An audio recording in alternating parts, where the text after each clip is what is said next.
This is doctor Santosh from Manas Urja academy. आज हम कुष्ठ के जो द्रव्य संग्रह है उसके रिगार्डिंग बात करेंगे, ठीक है ना। मतलब एक कुष्ठ एक व्याधि है, इसके रिगार्डिंग एक द्रव्य संग्रह है, मतलब कारण द्रव्य कह सकते हैं कि जिसके थ्रू कुष्ठ व्याधि होती है। संदर्भ उसका है चरक संहिता चिकित्सा स्थान 7वां अध्याय, ठीक है ना। ये भी थोड़ा सा अगर याद रखे तो बेटर रहेगा कि संदर्भ क्या है उसका, चरक चिकित्सा 7वां अध्याय, ठीक है। बाकी देखते हैं आगे क्या है। अब यहाँ पे देखो द्रव्य संग्रह। अब ये देखते समय हम चक्रपाणी जी की जो टीका है वो भी देखेंगे कि उसमें इसके रिलेटेड क्या मीनिंग आया है। सबसे पहले तो द्रव्य संग्रह की बात करते हैं। इसमें क्या दिखा दिया है कि वात आदया त्रयो दुष्टः, मतलब वात आदि 3 दोष है ना, ठीक। उसके बाद त्वक रक्तम मांस अंबुच, त्वक रक्त मांसम अंबुच, मतलब ये 4, ऐसे कुल मिला के हो गए 7। तो पहला सवाल ये आ सकता है कि कुष्ठ में जो द्रव्य संग्रह है वो कितने हैं, तो इसका आंसर आएगा 7, ठीक है। कौन से है वो 7? वात आदि 3 दोष, ठीक है ये। और ये 4 कौन से है? त्वक, रक्त, मांस और अंबु। मतलब त्वक को हम थोड़ा सा रस धातु से पैच करेंगे, दूसरा धातु आपको पता है रक्त है, तीसरा मांस है, और अंबु ये थोड़ा सा ऐड करना है। मतलब पहले 4 धातु, मेद के लिए थोड़ा सा अंबु पैच किया जा सकता है, ठीक है ना। हालांकि वो मेद वहां पे है नहीं, ये केवल ट्रिक के लिए याद रख सकते हो। 3 दोष और 4 धातु, उसमें त्वक, रक्त, मांस और अंबु। अब इसके रिलेटेड और एक चीज है जो कि चक्रपाणी टीका में आई है। सबसे पहले तो ये देखो कि द्रव्य संग्रह मतलब क्या। द्रव्य संग्रह इति द्रव्यम आरंभकम कारणम उच्यते, मतलब आरंभक कारण, मतलब व्याधि के लिए जो आरंभक कारण होते हैं उसे उन्होंने द्रव्य संग्रह संज्ञा दी है।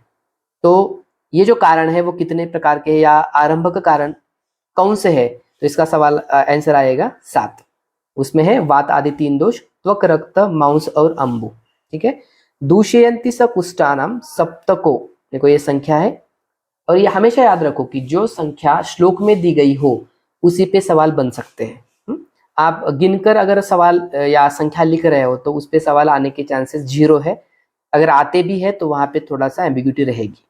तो जो संख्या श्लोक में आती है, जहाँ यहाँ देखो जिस तरह से आई है सप्तको द्रव्य संग्रह, तो सप्तको द्रव्य संग्रह किसके रिगार्डिंग है, तो ये चरक में कुष्ठ के रिगार्डिंग है। और आगे भी है सप्त धातवा करके आया है चक्रपाणी टीका में, क्या है, यद्यपि विसर्पानाम उत्पादते एतानि एव सप्त कारणानि, इसमें भी 7 कारण है। कौन से है? यदुक्तम रक्तम लसिका त्वक मांसम दुष्यम, मतलब इसे दुष्य कहेंगे 4, और दोषः त्रयो मलः, मतलब इसमें रक्त है, लसिका है, त्वक है और मांस भी है। तो डिफरेंट क्या है, तो यहाँ पे उन्होंने जो लसिका शब्द दिया है ना वो अंबु के जगह पे हम पैच करेंगे। यहाँ पे जो अंबु दिया है, यहाँ पे विसर्प के रिगार्डिंग उन्होंने लसिका दिया है, बाकी सेम ही है। और जब विसर्प की बात आएगी तो वहां पे उन्होंने क्या दिया है शब्द, सप्त धातुवा, विसर्पानाम समुत्पत्तो विज्ञेया सप्त धातुवा। तो यहाँ पे 2 चीजें क्लियर हुई। कुष्ठ के रिगार्डिंग अगर बात हो तो वो वहां पे द्रव्य संग्रह की बात आएगी, द्रव्य संग्रह। और जब विसर्प की बात आएगी तो वहां पे उन्होंने सप्त धातुवा ये शब्द लाया है, ठीक है। तो द्रव्य संग्रह ये कुष्ठ के रिगार्डिंग है और विसर्प के रिगार्डिंग धातुवा शब्द है, और दोनों ही 7 है, ठीक है। और सेम ही है, केवल कुष्ठ में जो अंबु है, क्योंकि देखो जब कुष्ठ होता है तब वहां पे कुछ लिक्विड भी आता है ना, श्रवण होता है, तो अंबु के रिगार्डिंग हम लेंगे। और विसर्प के यहाँ उन्होंने लसिका ये दिया है। अब लसिका विसर्प में हम एक्स्ट्रा वाला पॉइंट कैसे याद रखेंगे, देखो लसिका, ठीक है। और यहाँ पे थोड़ा सा लाल टाइप से हम लेंगे, और लाल या रक्तवर्णी विसर्प में हो जाता है, ठीक है ना। तो ये ल शब्द या ल से लसिका विसर्प में लेंगे। और एक उसमें डिफरेंस है कुष्ठ में और विसर्प में। ये जो द्रव्य संग्रह है कुष्ठ का और ये जो सप्त धातु है विसर्प के, इसमें कुष्ठ जो है वो स्थिरता, मतलब वो स्थिर रूप का है, चक्रपाणी कहते हैं स्थिर रूप का। और यहाँ पे है वो सर्पनशील का, ठीक है, सर्पन यानी कि प्रसरण होता है, इसमें चलता होती है, ठीक है। मतलब क्या है कि जो चलता ये जो शब्द है ये विसर्प के लिए होगा, और जो स्थिरता ये शब्द होगा वो कुष्ठ के लिए होगा, अदरवाइज ये सेम ही है, ठीक है।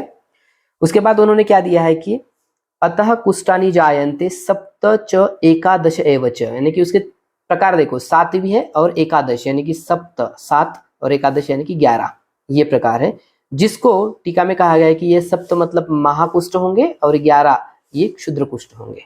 ठीक है, और लास्ट वाली लाइन बहुत इंपॉर्टेंट है, न च एक दोषजम किंचित कुष्ठम समुपलभ्यते, मतलब कोई भी कुष्ठ एक दोषज नहीं होता। इसका मतलब है कि वो एक दोषज के अलावा ज्यादा होगा, या तो वो 2 दोष से रिलेटेड होगा या फिर 3 दोष से रिलेटेड होगा। ये आपका अब होमवर्क होगा कि जो महाकुष्ठ है 7, उसमें उन्होंने वातज, पित्तज, कफज, सानिपातिक, द्वंद्वज वाले दिए हैं, जैसे वात पित्त, वात कफ, पित्त कफ, इस टाइप से। तो ये जो द्वंद्वज वाले हैं ना, इनके नाम पूछे गए हैं। ये आपका होमवर्क होगा कि महाकुष्ठ में जो भी दिया है दोषाधिक्य, इस पे सवाल आया है। ठीक है, तो ये आपका होमवर्क रहेगा, कमेंट बॉक्स में आप बता सकते हो। लेकिन ये लाइन बहुत ही इंपॉर्टेंट है। कौन सी लाइन? लास्ट वाली। ये बता रहे हैं कि न च एक दोषजम किंचित कुष्ठम संपुलभ्यते, कोई भी कुष्ठ एक दोषज नहीं होता। ये एक एमसीक्यू है। दूसरा एमसीक्यू ये है कि उसमें जो द्रव्य संग्रह है ये अपने कुष्ठ से रिलेटेड है, और वो कितने हैं? 7 है। और कौन से है ये? वात आदि 3 प्लस त्वक, रक्त, मांस और अंबु। अभी अंबु को केवल रिप्लेस करो लसिका से, ये हो गए सप्त धातु ऑफ विसर्प। विसर्प का आपको रेफरेंस पता होगा, चरक चिकित्सा 21, और कुष्ठ का भी हमने देखा चरक चिकित्सा 7। ठीक है, इतना काफी है। Okay, thank you for listening, have a nice day.